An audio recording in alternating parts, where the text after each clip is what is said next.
Everyone, welcome here to our second ever podcast here on Turnpike Talks. I'm James and Blake are alongside here with Joel, the Jersey Kid Rexach, and our producer Rob McDermott. And we're going to be going over the recap of the Week 10 season here so far.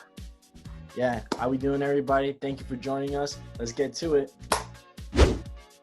All right, so let's go over now to the Indianapolis Colts, in which Phillip Rivers threw for 308 yards, one touchdown. Nyheim Hines had a big game. He rushed for 115 yards total in the game, and he had two touchdowns in the game in pulling out this victory, 34-17 Colts. I'm pretty surprised about this game. It puts them in a competitive spot against the Titans in this division, and the Titans are falling off right now. It's pretty interesting to see. Titans falling off, James. That is the least to say. The bells need to be rung because I am concerned. Titans, another upset. First to the Bengals, now to the Colts. Not even a close one. Yeah, Henry had 103 yards, but that's a modest game for him, and no touchdowns. Not enough offensive production. Rivers really driving it up on Titans. I'm concerned. I know that they got solid coaching, and everything is going to come around for them, but they really got to go ahead and lock in if they're going to be playoff contention. Now over to the Giants and Eagles, in which the Giants won 27-17 over the Philadelphia Eagles, and Wentz threw for 208 yards and two fumbles. Sanders and Scott had a combined 147 yards between the two of them, and Scott scored a 56-yard touchdown run in order to unfortunately lose this game, in which the Giants have finally broken the curse since 2016, got the monkey off their back. Yeah, definitely happy about this game right here, James, being that I do rep the boys in blue. No turnovers for Jones. That's the big talk of the game. 244 yards, another 64 yards on the ground, well, with a rushing touchdown. Wayne Gallman, big step up for the running backs with two touchdowns and gaining yards in critical situations. I got to say, I'm really happy with the performance of the Giants, and finally beating the Eagles was something that we need to put to bed. Transitioning into Texans and Browns. James, not a lot to talk about here. 7-10, Browns take the game.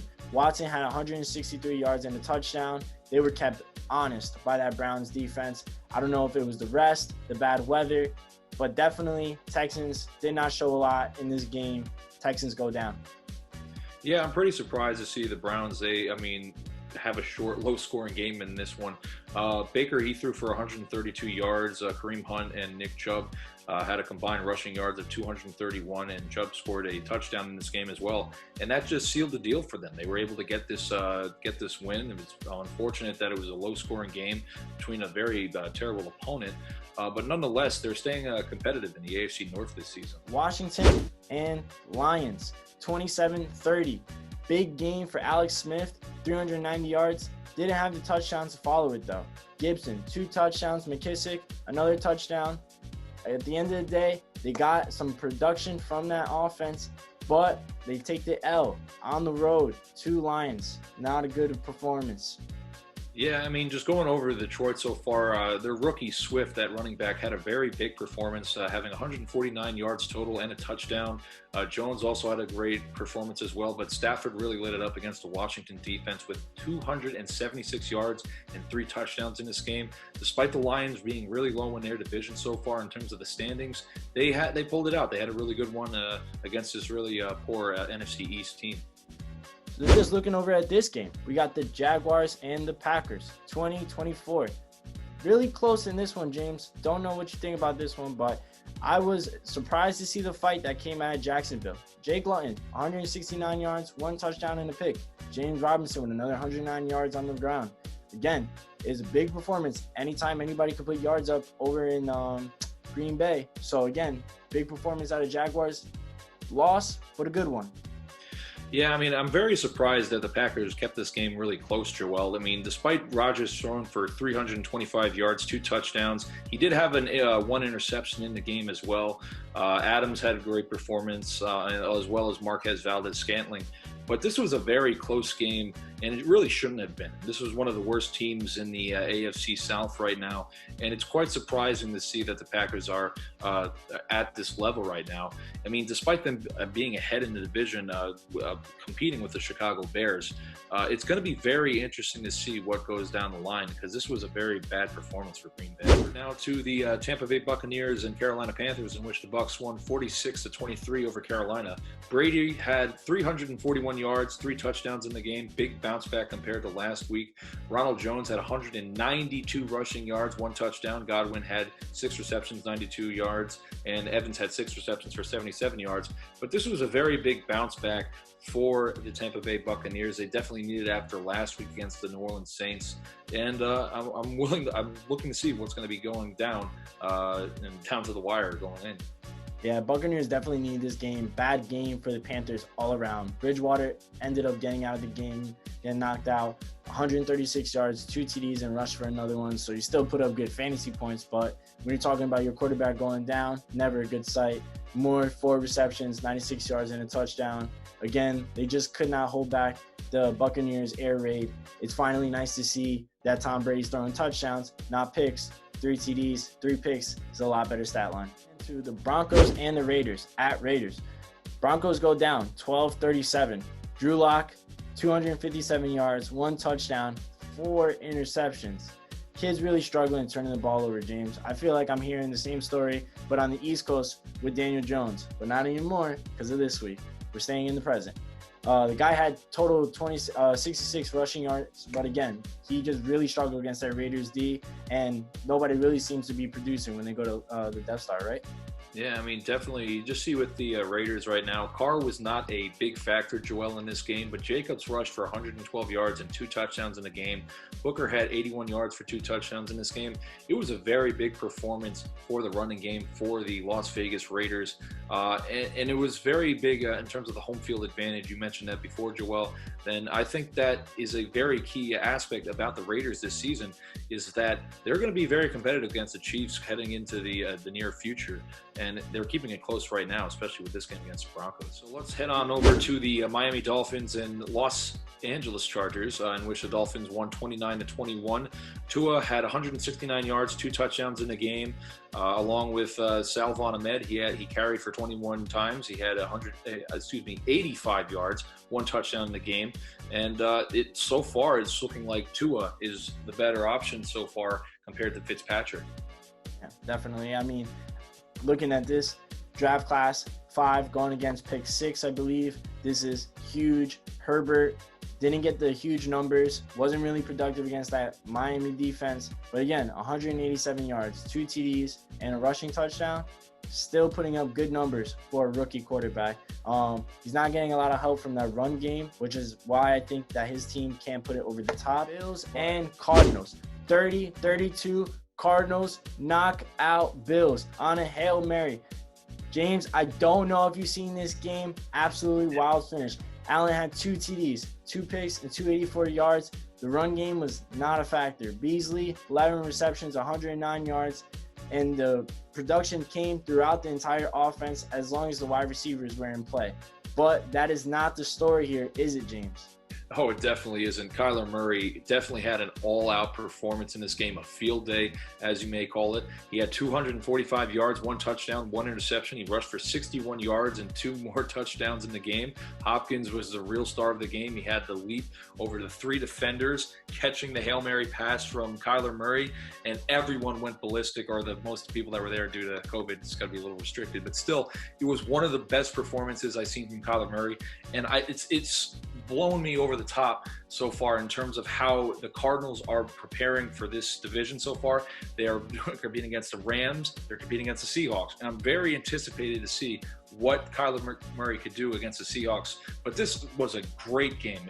I would say call this the game of the week. But no doubt, I'd say that Kyler Murray is the real deal. Let's go transition into James talking about this play. Here we go. We see that Kyler Murray is back to pass. He'll throw out to the left. He keeps going. He'll throw a dart down the field. DeAndre's back there. Caught.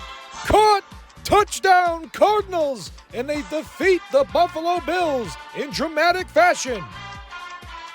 magnificent as you see that Larry Fitzgerald is now questioning whether or not he should come back for 4 more seasons to see how this works out. Unbelievable performance by Kyler Murray. Now to the Seattle Seahawks as they played the LA Rams, in which the Rams won 23-16 in a very close one at SoFi Stadium. Wilson struggles. They continue 248 yards, 2 interceptions, 1 fumble in the game. He rushed for 60 yards, but had a little help from his offensive line as well. But he got sacked 6 times in the game. This was really unfortunate for the Seahawks so far. They are dwindling a little bit, but at the same time, they're still in a float in this division. It shows that Russell Wilson is human, man. I mean, listen, the Rams defense came home. They really got home. They beat up on Wilson. It was a weird game because Goff threw for 302 yards, but he didn't really have any touchdowns to back it up. Again, it was the run game that was kind of scoring the points. You kind of see that as a trend with a lot of these teams getting downfield and then using the run game to go ahead and knock it in. Malcolm Brown, 2 TDs, Henderson with another touchdown. Really happy to see the Rams still sticking it out. Concerned about the Seahawks. Concerned. On now over to the 49ers and Saints, in which the Saints won 27-13. Mullins had a decent performance in this game for what it's worth. 247 yards, 1 touchdown in the game, did throw an interception. But their wide receiving core was really good in this game. Ayuk, I can't really pronounce the name, excuse me. But he caught 7 receptions and had 75 yards in the game and 1 touchdown. But 49ers, they definitely need Jimmy G back in order to stay on top. But like I mentioned before, injuries have played a key impact to why the 49ers are struggling this season. So it's going to be pretty hard to see what's going to happen. They're going down the line. This game was no breeze for the Saints. I'll say that. They ended up losing Drew Brees in the game to a rib injury. Kamara continues to be the star of the offense with 98 total yards and a touchdown. I think the story of this game is Drew Brees going down and them not really beating up on a 49ers team that everybody thought that they just steamrolled right past. Steelers and Bengals, 36-10. Steelers take the game at home. Big Ben gets big with 333 yards, 4 TDs. Johnson with 6 receptions, 160 yards and a TD, and Juju, 9 receptions, 77 yards. Everybody on the offense was firing on all cylinders against this Bengals defense, but I think everyone's pretty surprised with how strong of a performance Cincinnati still put up. I'm really surprised that they kept it in the clutch of the game as long as they did. I'm still a Bengals fan. Steelers 9-0. Let's go. Yeah, I mean, there's really not much to expect from the Cincinnati Bengals coming into this season. Joe Burrow definitely needs a lot more weapons around him in order to stay competitive. But nonetheless, Burrow continued to impress with 213 yards, 1 touchdown in the game. Higgins caught 7 receptions for 115 yards, also had a touchdown. This pair continued to impress on the levels of productivity. But nonetheless, the Cincinnati Bengals, it might be an off year for them, but they always have a chance to grow, and I could definitely see it down the line, especially with Joe Burrow as their quarterback. With the Ravens going down to the Patriots 23-17, it was a huge battle. Lamar threw for 249 yards, 2 TDs, and rushed for another 55 yards, but didn't have no touchdown. Kept him out the end zone, not out of his MO. Willie Snead caught for another 5 receptions and 2 TDs, but not enough to hold off those Pats.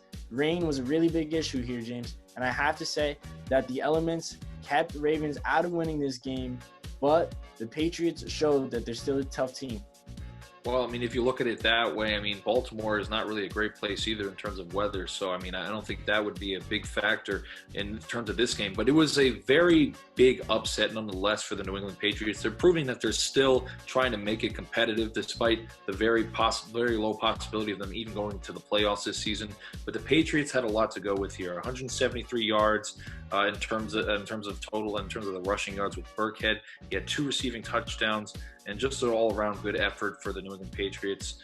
The rain, definitely something that happens in Foxborough, something you're going to have to deal with going into a Foxborough game, a Patriot game. But, you know, at the same time, I'm pretty surprised that they pulled this one out. This Monday night football game that happened previously with the Minnesota Vikings and Chicago Bears, in which the Bears lost 19-13. The Bears offensively were terrible. in this game. But what else is new? Foles had a bad game throughout, even though that he had a couple shots down the field to his receivers to win the game. He did not do so, and the run game was not really existent whatsoever. The defense was the only one trying to pull this one out for them. They couldn't do it as well. Kirk Cousins ran all over that in terms of the final last few minutes, but nonetheless, it was still a very good performance for the Vikings down the line. But who knows? The Vikings got the win on the road, big time win. I don't want to say it was a big time performance because it was anyone's game up into the last play. Cousins had 292 yards and 2 TDs.